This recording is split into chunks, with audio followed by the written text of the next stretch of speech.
এটা কি মুথের বাড়ি? না, এটা মধুর বাড়ি না। আপনি তো চিনলাম না। যে আমি ঢাকা থেকে আসছি, মোয়ের ক্লাসমেট। আমার নাম মাহিন। কার কাছে আসছো তুমি? মোর কাছে, তাই না? মোর সাথে তোমার দেখা হইব না, যাও গো তুমি। তুমি যেখান থেকে আসছো সেখানে চলে যাও তো বাবা, যাও যাও। মৌ নাই। নাই মানে? মৌ মারা গেছে। এই চলো ভিতরে চলো।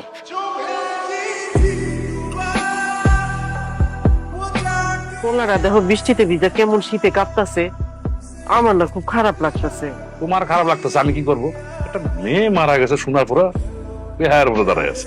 একটা কাজ করো না, একটা গামছা নিয়ে যাও, গা হাত পা মুইসা একটা ছাতা দিয়ে ওরে বিদায় করে দাও।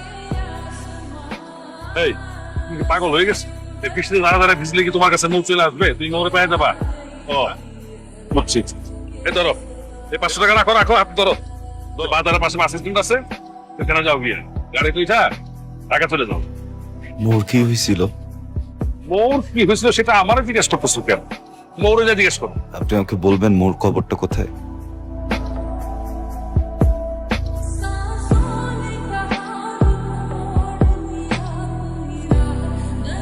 যাইবা না মানে? এটা কোনো কথা হইলো রে বাবা? কালকে জ্বরে কাঁপতেছিলা, বেহুশের মতো পড়েছিলা, তাই ঘরে আইনা কাপড় চোপড় বদলে শুতে দিছি। আর এখন বসে যাইবা না? তোমার কাছে হাত জোর করে অনুরোধ করি বাবা, তুমি যাও গা। এরপরে যদি তুমি না যাও, তোমার কেমনে বিদায় করতে হয় সেটা আমি জানি। কিন্তু এলন, খাবারটা খায়ালন। আপনি যদি খাবারটা খান তাহলে আপনার একটা খুশি সংবাদ দিব, যেটা শুই না আপনার মনটা ভালো হয়ে যাইব। কি সংবাদ? আব্বা আপনারে মিথ্যা কথা কইছে, মো আপুর কিচ্ছু হয় নাই। ওই যে কবরটা দেখেন না, ওইটা আমার দাদুর কবর। আপা সবাইরে কয়ে গেছে আপনি যেদিন আইবেন আপনার এই কথা কইতে যে আপা মারা গেছে। আমাকে তোমার আপুর কাছে নিয়ে চলো। আচ্ছা আমি একটু বেরোচ্ছি। আপনার খাবার রেডি আছে, আপনি খেয়ে যান। আলগা পিরিত দেখাবান। যখন পিরিত দেখানোর সময় তখন তো দেখাও না, এখন তো আলগা পিরিত কেন দেখাও? আরশি, তুই এখানে কি করতেছিস? মামামি শরীর ভালো তো? তো ঝামেলা হয়েছে কোনো বাসায়? না আপা, কোনো সমস্যা হয় নাই, আমারে মাফ করে দিও। আরশি, কি করছিস সেটা তুই নিয়ে আসছিস কেন রে? কতবার বুঝায় বলছি না, কি বলছি আর কি করলি? নিয়ে যা এখান থেকে, তাড়াতাড়ি নিয়ে যা। আমি জোর করছি, তোমার সাথে একটু কথা ছিল। হ্যাঁ, তুমি এখান থেকে চলে যাও। কেন করছো এমন? এখন এগুলা কথা বলার সময় নেই, তুমি যাও এখান থেকে, যাও। তো আমার তো কিছু কথা ছিল। কোনো কথা হবে না এখানে মাহিন, তুমি এখান থেকে চলে যাও প্লিজ। একটা প্রশ্ন। কোনো প্রশ্ন হবে না, কোনো কথা হবে না, তুমি যাও এখান থেকে, যাও। আমি উত্তর না নিয়ে যাবো না। ঠিক আছে, থাকো।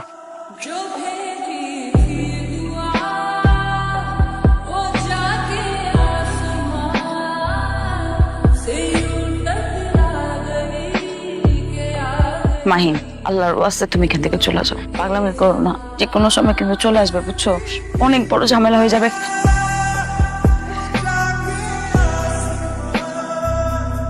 কি নাম তোমার? মৌ।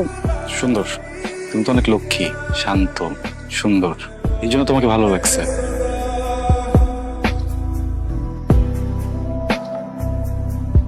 তাই মো চল, কই গেল সব? চলে গেছে। তোমাদের নামে অভিযোগ শুনতে শুনতে তো আমার অবস্থা শেষ। আর এই তোমার নাম যেন কি? মাহিন। তুমি অতি বাড়া বেড়েছো। Sorry sir. কেমন আছো তুমি?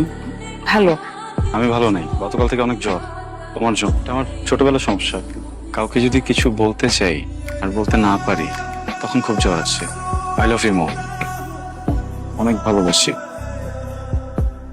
Will you be mine? Sorry, জোর করে তো ভালোবাসা পাওয়া যায় না, তাই না? It's okay. আমি আর কখনোই এসব বলবো না বা তোমার সামনেও আসবো না। I love you two.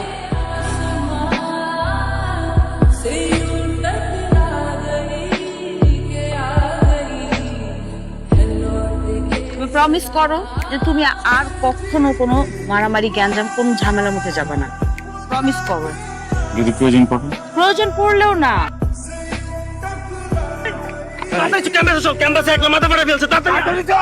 Mahin, আজকে না প্লিজ। আঙ্কেল, মাহিনের সাথে তো আসলে যোগাযোগ করতে পারছি না। ওর শরীরের কি অবস্থা এখন? মাহিনের শরীরের খোঁজ তোমার আর না নিলেও চলবে মো। তোমাদের মতন মেয়েকে আমি খুব ভালো করে চিনি।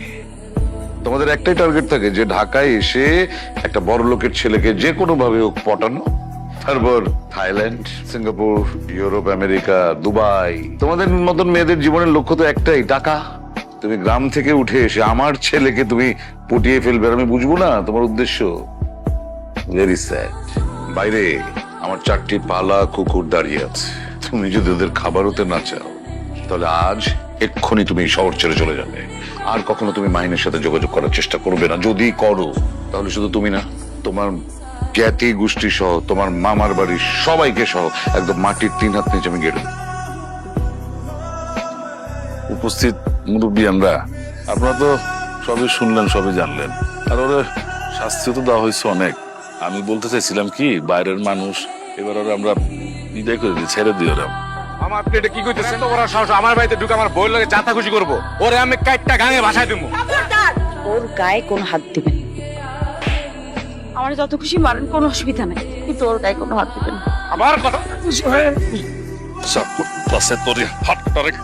আমি বাজারে নিয়ে তুলে রাখি, যাতে এলাকার সমস্ত পুরুষ মানুষ দেখে আর ভয় পায়, জীবনে যাতে কোনোদিন বউর ভ্যান না তোলে। অন্যায় যা করার সব আমি করছি। আমি তোর লগে অনেক বড় অন্যায় করে ফেলেছি রে মা। তোরে আমি এই পশুটার কাছে বিয়ে দিছিলাম, আমার হচ্ছে মাফ করে দে মা। আমি শুনছি এতদিন এই শয়তানটা তোরে অত্যাচার করে, কিন্তু আজকে নিজের চোখে যখন দেখলাম, তোরে আর এই বাড়িতে আমি রাখব না, তোর আমি নিয়ে যাবো, কিন্তু তোরে আমি কইলে যাবো রে মা। আমি নিয়ে যাই ওরে, ওকে আমি নিয়ে যাই। আমি ওকে অনেক ভালো রাখবো, অনেক আদরে রাখবো। কোনোদিন এমন কিছু করবো না যেটা তো কষ্ট পায়। কোনোদিন ওর দিকে কড়া চোখে তাকাবো না। মানুষটা তো আমারই, কিভাবে যেন আমার কাছ থেকে অনেক দূরে চলে আসছে। আমার মানুষটাকে আমার কাছে ফিরে দেন না প্লিজ। ভুল করতেছো, এখন আমাকে বলতেছো নিয়ে যাবা, কিন্তু মাইয়া তোমার বিবাহিতা। 2 দিন পরে যখন তোমার কথাটা মনে পড়বো, তখন যে তুমিও পশুটার মতো লাগে আচরণ করবো না, তার কি গ্যারান্টি আছে? আপনি ওকে আরো 100টা বিয়ে দেন, আমি তখন ওকে এভাবেই ভালোবাসবো। আমি না ওকে কোনো স্বার্থে ভালোবাসি নেই। আমি ওকে ভালোবাসি কারণ আমি ওকে ভালোবাসি। আমার প্রথম ভালোবাসা, একবার ওকে হারাইছি, আরেকবার ওকে হারাইতে পারবো না। ঠিক আছে, এত যখন ওরা ভালোবাসো, যদি ওরা সুখে রাখতে পারো তাহলে দাও, নিয়ে দাও। নিয়াজো মানে কি মামা? আমার সিদ্ধান্ত কি কোনো দাম নাই মামা। আমাকে কেউ জিজ্ঞেস করলো না একটা বারও আমি কি চাই। মাহিন, আমি তোমার ব্যাপারটা বুঝতেছি, আমার তো বিয়ে হয়ে গেছে মাহিন, এখন আমি কি করবো বল? আমার স্বামী খারাপ হোক ভালো হোক যাই হোক, আমার সংসার তার সাথে করতে হবে। আমি সংসারে যখন পা রাখছি, এখান থেকে বের হবে শুধু আমার লাশ। আমি তো জীবিত অবস্থায় আমার স্বামী সংসার দায়িত্ব ছেড়ে তোমার সাথে চলে যেতে পারি না। আমি অনেক অন্যায় করে ফেলছি, আমাকে মাফ করে দিন প্লিজ। আপনি আমার কাছে মাফ চান না প্লিজ। আমি কোনোভাবেই এখান থেকে কোথাও যাব না, আপনি নিশ্চিন্ত থাকেন।